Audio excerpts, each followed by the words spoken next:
So hum, so hum, so hum, so hum, so hum, so hum, so hum, so hum. If you watch the end of the video, I'll show you the notes that I was playing for this melody. So hum is a Mahavakya, a great saying. Sa aham becomes so hum, and it means I am that. And that is the question. Who am I and what is that? In sort of the traditional Vedic Upanishadic way, it might not have had this sort of melody. That melody comes to us in the Jivamukti method through, I believe, Sri Brahmananda Saraswati. So just know that you're singing a sort of creative melody for it. But it does come to us through David and Sharon. And I think it's a beautiful little tune. But just so that you know, like, it's good to keep in mind kind of when we're taking liberties with the tradition and when we're keeping with the tradition itself. So I'm gonna do today's video a little bit differently. I'm gonna talk a little bit through my process for thinking through the focus of the month and talk about a few ideas that I had for teaching this month.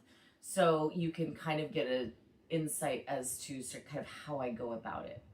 So first thing I do is I open the focus of the month and I read it. And then the second thing I do is I sort of make notes on the page of like things that flicker through my mind, world of images, as I'm reading through the focus of the month.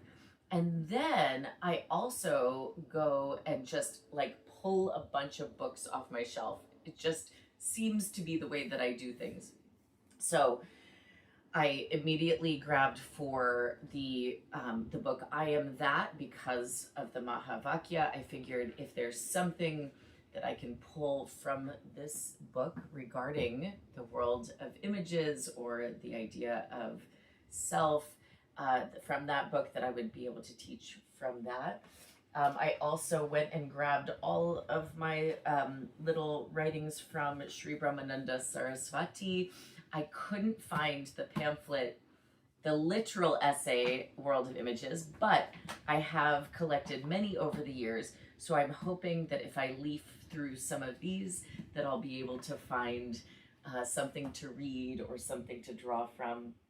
I also almost always go to the Yoga Sutras. I pull out all my versions of the Yoga Sutras and I think through what sutras might relate to this particular focus. And there are some, we'll get back to that later. And then for whatever reason, I hadn't picked up this book in many, many years, Cutting Through Spiritual Materialism by Chogyam Trungpa Rinpoche. But for some reason, I had this idea about kind of contemplating ourselves as spiritual beings and what does that look like, right? What image do we have in our mind of what a spiritual person is or looks like or does? And so I did pull this book out, although that might seem like a bit of a stretch for some of you, but I have kind of a seedling of an idea to come from this book. And so I sort of pull out as much sort of source material as I can, and I sort of start to like flip through this and that and try to find things to draw from. I also wanted to start with the question in my first class of this month. I wanted to start with the question, like, who actually thinks in images? Because actually, it was a huge realization for me to learn somewhat recently that not everybody calls forth images in their mind when they are hearing a story or when they're talking to someone. So I have very vivid imagery. When you say apple to me, I can think of a very vivid picture of an apple. But some people think more in concepts. Some people think more in like words, more in vibes, more in like different kinds of ways of thinking. So I thought it would be interesting just to ask the group, like, who thinks in imagery and who doesn't, just to kind of start that dialogue. And for those who don't necessarily call forth images in the mind's eye, how then can I relate the talk or the meditation or whatever it is we're doing to those people as well? And how can we kind of make sure that it's sort of something that's available even for those who don't think in images the way that I do, right?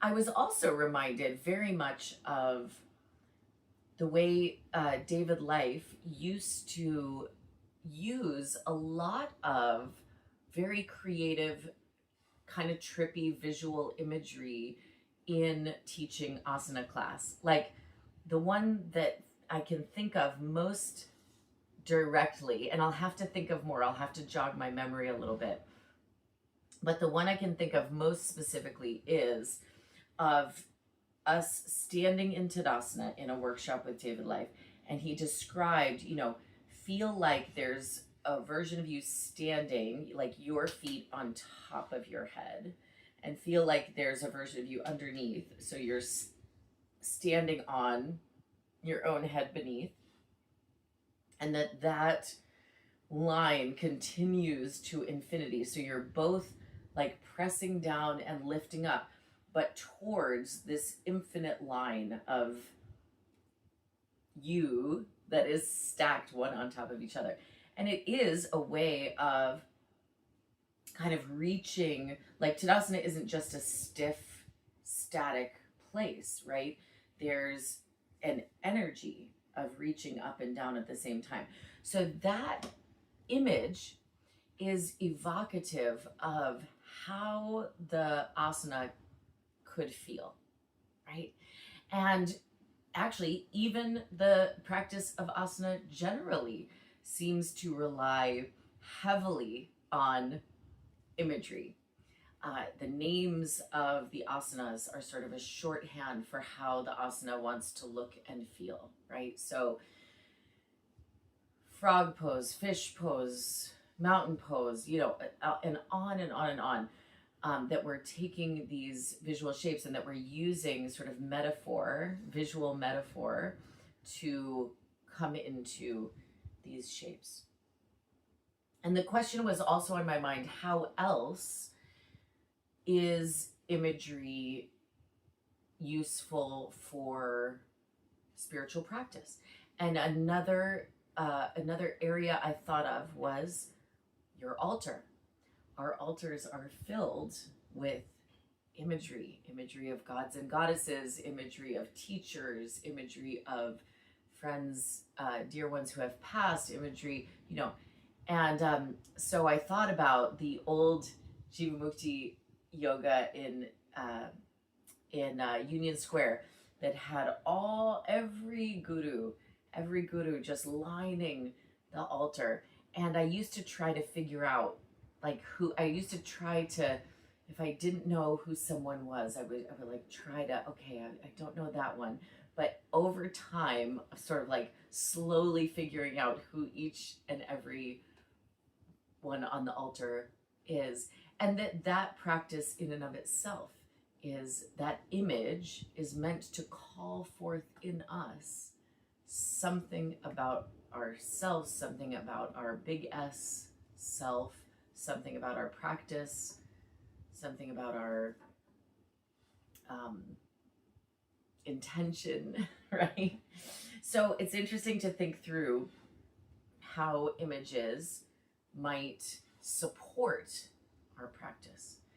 And then I always like to ask the other question, how might images be a detriment or an obstacle to practice, right? Like Patanjali has identified that all thoughts, all thought forms can either be helpful or unhelpful.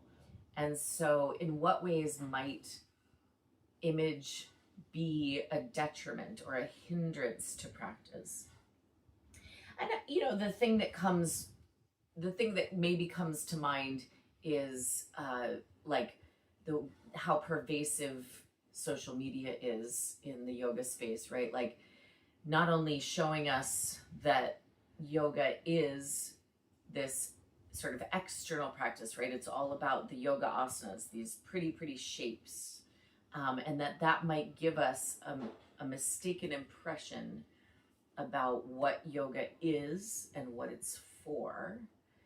And then even more so, Instagram and social media, unfortunately, give us this impression of who should be practicing yoga, right? What that person may or may not look like, and that idealistic version of the yoga practitioner might be a hindrance to the practice of yoga. I think that's maybe where the thought came to mind to pick up Cutting Through Spiritual Materialism, as this book directly addresses the ways in which our sort of materialistic mind, the mind that values external imagery, external factors, I dress like a spiritual person, I have lots of malas like a spiritual person, I'm, whatever.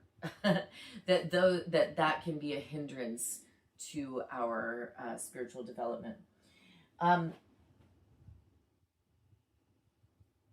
Right, so that is rich with possibility. Also, I was thinking about how I could connect to the Yoga Sutras, and my first instinct was to look through chapter 2. Chapter 2 is in regards to Samyama, which means sort of focusing the mind fully on an object. Now, an object can be the breath, can be sound, can be an image. In fact, there are many visual meditations where one works with visual imagery. So bringing in a meditation that is more about focusing on a visual object could be interesting for this month. And then I also did stumble upon a sutra from the 4th chapter, which basically says that the mind, chitta, cannot be aware of itself because it needs the perceiver part of the mind to perceive it. In other words, the mind is made up of different parts. There's sort of thinking mind. There's sort of the witness or the perceiver part of the mind. There's pure consciousness itself, right, that pervades the manifest universe. And so one way of thinking about this, I was given a beautiful image in which to think about this, is if you were watching a movie on a movie screen, right? The images are the thoughts, that's the thinking mind. And the screen itself is also a special component of the mind. The screen itself is sort of the field of the mind in which thoughts can arise and dissolve. And you need the field in order to have the images. You need the screen in order to be able to see the images. But then the movie cannot perceive itself. The movie screen cannot watch itself projecting a movie. So that's where the witness consciousness or the perceiver part of the mind comes in, is that the witness consciousness is what can perceive the chitta.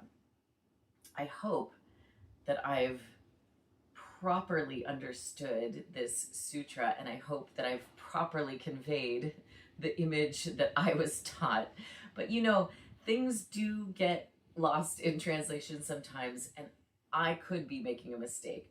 Also, chapter 4 is extremely tough and mysterious to understand. So I find myself a little bit flummoxed sometimes in chapter 4. Anyhow, I hope this gives tons of not only ideas of how to work with this particular focus, but also just kind of generally how I work with the focus over time. Kind of trying to generate like multiple different perspectives, multiple different angles, multiple different source materials. Using source materials is so beneficial so that I don't have to just rely on myself to convey the wisdom of the ages. I can rely on the wisdom of teachers that have come before me that are much wiser than me. Soham, soham, soham, soham, soham, soham, soham, soham, soham, soham,